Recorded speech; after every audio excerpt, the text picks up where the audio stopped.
На территории Буинского кладбища вот еще 3 года назад это был дремучий лес, непроходимые заросли, кустарники, деревья. И мы, значит, это все привели в порядок. На сегодняшний день территория чистая, ухоженная, красивая. И вот на этой территории захоронены могилы 200-летней давности. Среди них есть известные татарские деятели, известные ишаны, религиозные деятели.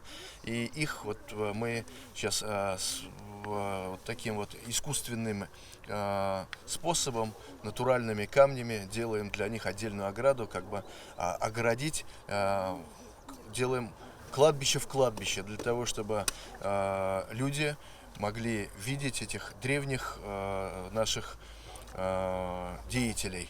Они в свое время очень многое делали для нашего Буинского района, для людей Буинского района. Среди них есть и меценаты, среди них есть и известные люди, как тесть Шигабуддина Марджани, Нургали Хасан, который